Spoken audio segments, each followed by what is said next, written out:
नमस्ते।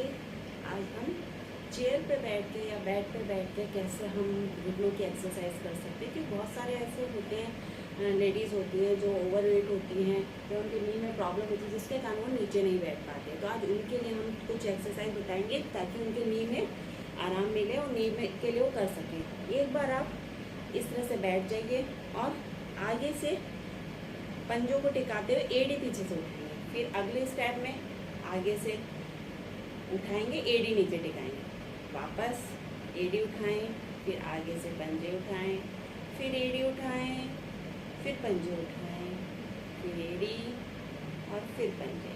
और सांसों के साथ इस अभ्यास को करेंगे तो आपको डबल बेनिफिट मिलेगा कि सांसों के ऊपर भी आपका कंट्रोल होता है, ब्रीथिंग हमारी अच्छी होती है, हमारे ब्रीथिंग एक्सरसाइज भी हमारे साथ के साथ हो रही है, हमें ब्रीथ लेने की भी अभ्यास होता है।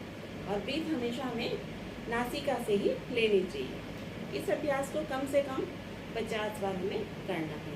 50 बार आगे की तरफ से और 50 बार आप हील को टिकाते हो, 50 बार हील को उठाते हो। इस तरह से ये अभ्यास को आप करेंगे तो आपको नी में बहुत ज़्यादा बेनिफिट मिलने लगेगा। नी दर्द में आपको आराम मिलेगा, यानी घुटनों के दर्द की जो समस्या होती है उसमें आपको आराम मिलेगा। इसके साथ ही आप एक और एक्सरसाइज कर सकते हैं। आप क्या कीजिए, 1 2 3 4 5 6 7 8 9 10 इस तरह का अभ्यास जब आप करेंगे, ये भी आपके नी में क्या मोबिलिटी लेके आएगा। जो घुटने होते हैं हमारे जकड़ जाते हैं, तो उनको हमें हल्की हल्की मोबिलिटी देनी चाहिए। और सपोर्ट है, हम आप चेयर पे बैठिए चाहे बेड पे बैठिए और इजीली इसको हम कर सकते हैं। इस अभ्यास को भी धीरे धीरे 20 30 40 और 50 तक करने का प्रयास कीजिए। धीरे धीरे आपकी वो बढ़ानी चाहिए आपको। इसके साथ आप एक और अभ्यास कर सकते हैं। इस तरह से फोल्ड कीजिए, 1 फिर दूसरे पाँव से 2 3 4 5 6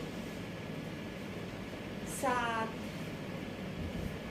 8 9 और ये 10। इस अभ्यास को भी आप 10 20 करके धीरे धीरे आप स्टार्ट कीजिए और बढ़ाते जाइएगा। इसके साथ आप क्या कर सकते हैं, उठिए, 1 वापस आराम से बैठिए, 2 फिर खड़े हुए, 3 4 5 6 7 8 और सांसों के साथ कीजिए, 9 10 11 12 13 14। इस तरह के जब आप अभ्यास करेंगे तो आपकी नीज की जो प्रॉब्लम है वो धीरे धीरे सही होने लग जाएगी। और सबसे ज़्यादा बेनिफिट क्या है आपका इसमें, आपको नीचे ज़मीन पे नहीं बैठना पड़ा, आप चेयर पे बेड पे बैठ के भी इस अभ्यास को कर सकते हो। पर भी करना तो पड़ेगा, करोगे तभी स्वस्थ रहोगे और अपने आप को स्वस्थ रखने का प्रयास करना आपके लिए ज़रूरी है। वरना अभी से आप लोग डिपेंडेंट हो जाओगे, हर चीज़ के लिए हम दूसरों के ऊपर आश्रित हो जाएंगे कि हमें कोई भी चीज़ लाने के लिए भी दूसरों की हेल्प लेनी पड़ेगी। जब आप इन अभ्यासों को करने लगेंगे तो धीरे धीरे आपके घुटने की मोबिलिटी अच्छी होने लग जाएगी, आप घुटने आपके सही होने लग जाएंगे, फिर आप ज़मीन पर भी बैठ के अभ्यास को कर पाएंगे। ओके, मिलते हैं नेक्स्ट वीडियो में।